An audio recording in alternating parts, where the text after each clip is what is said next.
नमस्कार, मैं अनिल शर्मा आपका एक बार फिर से स्वागत करता हूं आपके अपने YouTube channel commerce by Pathak sir में। आज की जो वीडियो है उसका टॉपिक रहेगा एक्सटर्नल सोर्स ऑफ रिक्रूटमेंट। जी हाँ, रिक्रूटमेंट टॉपिक हम डिस्कस कर रहे हैं। उसमें हमने इंटरनल रिक्रूटमेंट के बारे में पढ़ा, उसके एडवांटेजेस और डिसएडवांटेजेस को भी हमने जाना। आज हम डिस्कस करने वाले हैं एक्सटर्नल रिक्रूटमेंट के कौन कौन से सोर्सेज हैं। आपके सामने 10 पॉइंट्स दिए हैं। ये 10 वैसे तो बहुत सारे होते हैं, लेकिन मेन जो सोर्सेज है वो ये है। आप सभी इनको जानते हैं, बस एक बार आपके नॉलेज में ये चीजें डालनी है। इन सब टॉपिक्स के बारे में, इन सब के बारे में आपको पास पहले से ही बेसिक नॉलेज अवेलेबल है। ठीक है, तो अपने नॉलेज को ओवर गेन करने के लिए आप तैयार हो जाइए एक नए टॉपिक के साथ, एक्सटर्नल सोर्स ऑफ रिक्रूटमेंट। जी हाँ, अपनी पेन कॉपी लेना ना भूले, उसमें लिखे साथ में नोट्स आप बनाएंगे तो आपके लिए बहुत अच्छा होगा। तो पहला टॉपिक है एक्सटर्नल सोर्स में डायरेक्ट रिक्रूटमेंट। डायरेक्ट रिक्रूटमेंट का मतलब सीधी भर्ती। इसका मतलब क्या हुआ? बेसिकली ये जो रिक्रूटमेंट की जाती है ये अनस्किल्ड स्टाफ के लिए की जाती है। इसमें होता क्या है? इसमें सिंपली एक नोटिस डाल दिया जाता है और डेट दे दी जाती है कि हमें इतने व्यक्तियों की आवश्यकता है, जरूरत है, और इनकी जो सिलेक्शन है वो हम इस दिन करेंगे और आपको सिर्फ वहां पर असेंबल होकर अपना इंटरव्यू या जो भी सिलेक्शन प्रोसीजर है उसमें से पास आउट होना है। ठीक है, तो नोटिस बोर्ड पर जब ऐसा नोटिस आप प्लेस कर देते हो जिसमें लिखा होगा कि कौन सी जॉब चाहिए, किस तरह की जॉब है, क्या डेट, क्या उसकी टाइमिंग रहेगी और कितना समय आपको काम करना होगा।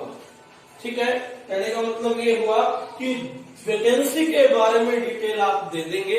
मेनली अनस्किल्ड स्टाफ के लिए करेंगे जो कि कैजुअल वर्कर्स होंगे, परमानेंट वर्कर्स के लिए नहीं होती है, कैजुअल वर्कर्स के लिए होती है। नोटिस बोर्ड पे आपने ऐसा लगा दिया, एक डेट दे दी कि उस दिन हम इस एडवर्टाइजमेंट के लिए, इस भर्ती के लिए जो है आपको सिलेक्शन करेंगे, आपको वहां पर आना है, इंटरव्यू देना है।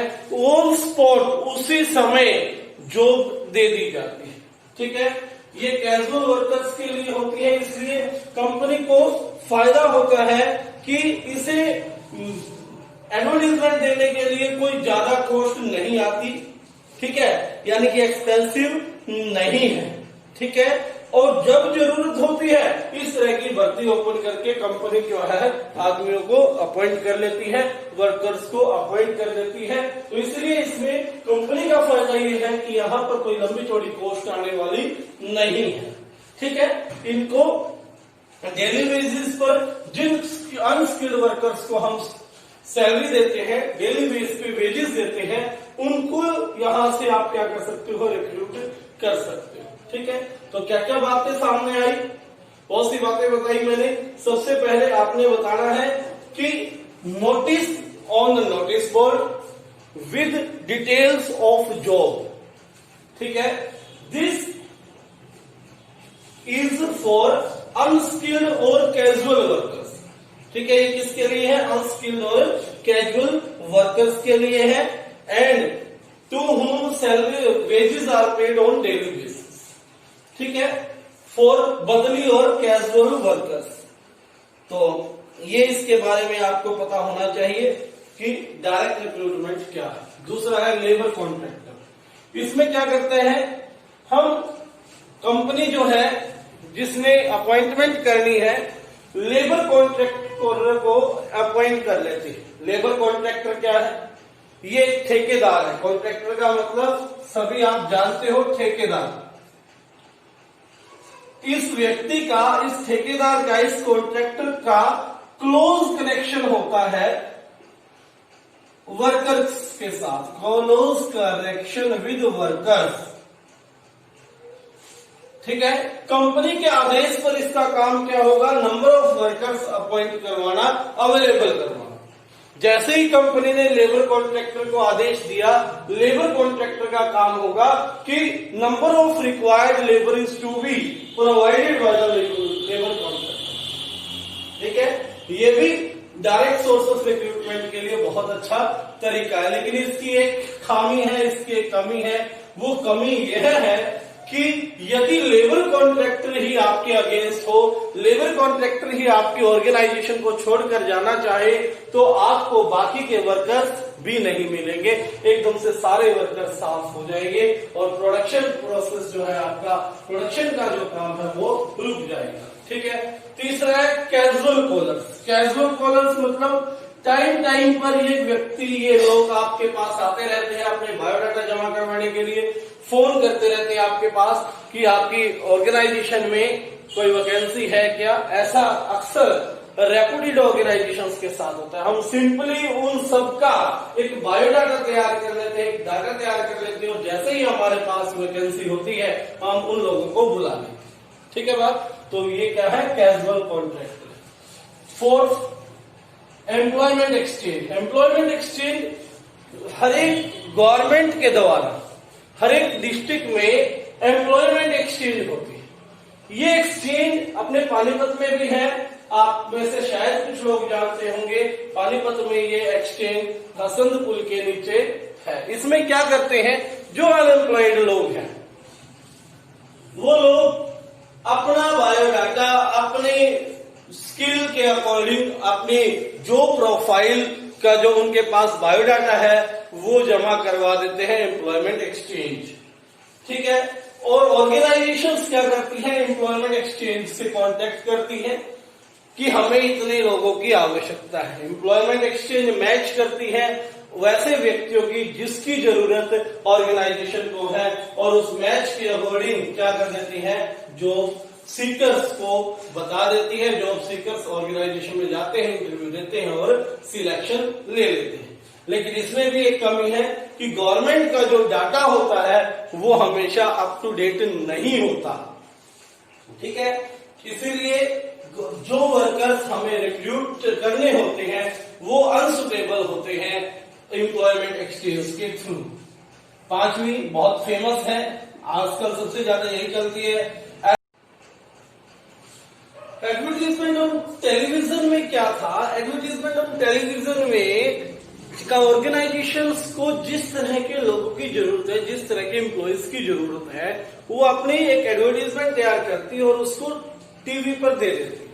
और टीवी पर देखकर जो प्रोस्पेक्टिव एम्प्लॉयज है वो एप्लीकेशन फॉर्म, प्रेस्क्राइब्ड फॉर्म में फिल करते हैं और एक डेट दे दी जाती है इंटरव्यू की। इंटरव्यू में सिलेक्शन होता है और जॉब पे एम्प्लॉयज को रख लिया जाता है। ठीक है, बहुत फेमस है क्योंकि टीवी जो है एक लोकल पर्सन्स के लिए अवेलेबल है, एक ऐसा सोर्स है जहां पर हर व्यक्ति टीवी देखता है और ज्यादा से ज्यादा लोगों तक ये अप्रोचेबल है।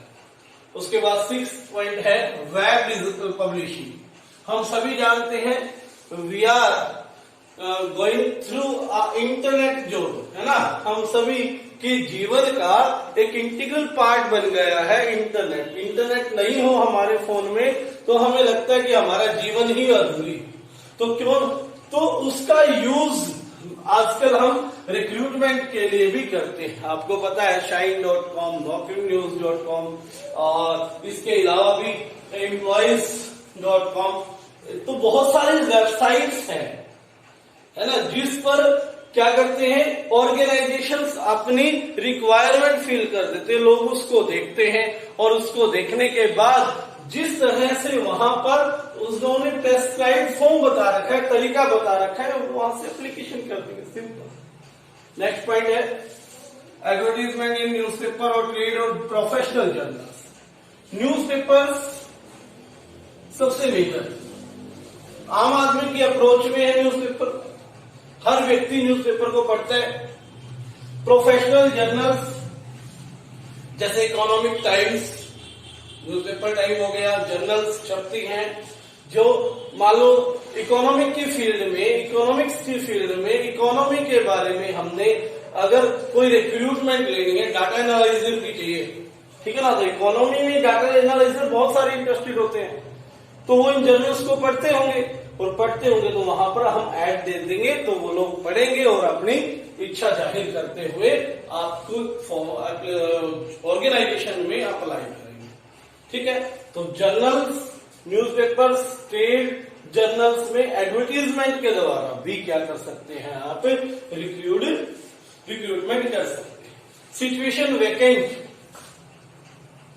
सिचुएशन वैकेंट के नाम से एक कॉलम होता है न्यूज़पेपर में, जिसमें स्पेशली यही होती है कि कहां कहां पर जॉब वैकेंट है और अप्लाई कर सकते हैं एम्प्लॉइज, और प्रोस्पेक्टिव एम्प्लॉइज जो है अप्लाई कर सकते हैं, इंटरेस्टेड लोग वहां पर जा सकते हैं। ठीक, उसके बाद 8वां पॉइंट बहुत सिंपल है, जो फर्म में एम्प्लॉइज पहले से काम करते हैं, हमारी फर्म में एम्प्लॉइज पहले से ही काम कर रहे हैं, उन एम्प्लॉइज को ही बोल दिया जाता है कि यदि आपकी नॉन में कोई अच्छा व्यक्ति है इस जॉब के लिए, हमारे यहाँ जॉब खाली है, आप उसे ले आए, हम इंटरव्यू लेंगे, सिलेक्शन करेंगे। तो recommendation of employees is also a very important source of external recruitment. Next is placement agencies. शहर में निकल जाइए, बोर्ड्स पढ़िए, आपको कहीं ना कहीं बोर्ड जरूर दिखेंगे, नौकरियां ही नौकरियां। आजकल प्राइवेट लोग भी प्लेसमेंट एजेंसीज खोल लेते हैं, उसमें क्या करते हैं, वो आपको बोर्ड लगा के बैठ जाएंगे, बाहर नौकरियां ही नौकरियां।